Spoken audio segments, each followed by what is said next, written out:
Okay. So today we're going to look at the units for area and the units for volume. And you should know right off the bat that area units are always, what is a key characteristic of an area unit? It always has a something. It always has that little 2 up top. It's a squared unit, right? So an example would be something like centimeters squared. That's basically saying how many 1 by 1 centimeter squares fit on the surface of an object.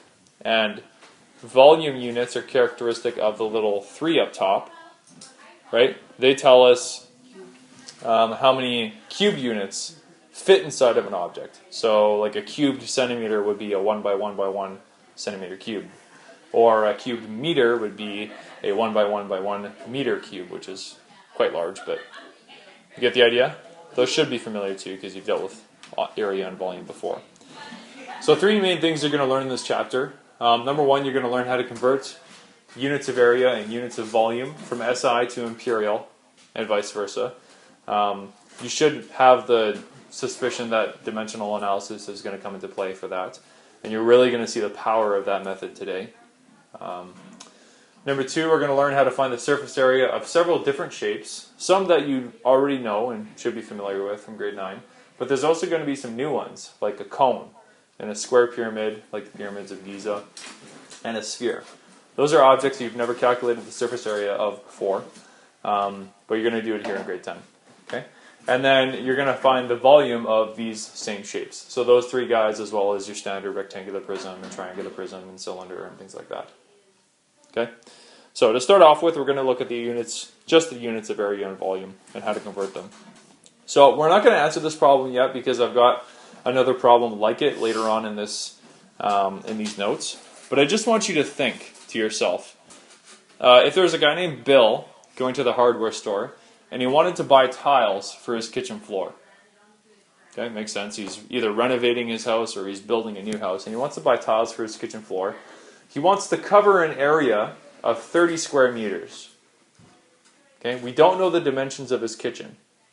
Right? What are some dimensions that could be his kitchen if I had an area of 30, a rectangular area of 30? What could his dimensions be? Probably 15 by 15. Just 2 things that multiply to equal 30. So 15 by 15, no. I mean 15 by 2. 15 by 2, or we could have 6 by 5. 1 by 30 would be a really weird kitchen. 10 by 3 would also work. Right? There's a bunch of different options.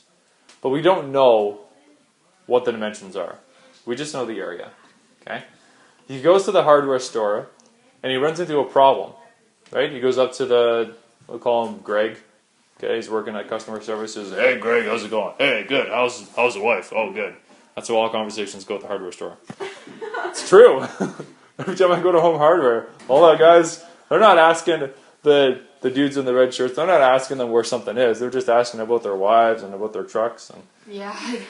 Anyways, so Bill goes to the hardware store, he runs into Greg, hey Greg goes, right, they do the man thing, and Bill says, hey, I got a kitchen that's 30 square meters, I need to buy some tile for it. And Greg says, well, we've got these here tiles that are 1 square foot each. And Bill says, what? This is Canada, what the heck? Why is there a square foot? And Greg says, I don't know. How tall are you, Greg? Or Bill? Who are we talking to now? I'm getting confused. Point is, Bill wants to cover an area of 30 square meters, but the things that he's buying are in square feet.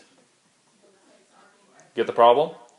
So, how do you convert either these square feet to square meters, or the square meters to square feet? That's essentially what we're dealing with today.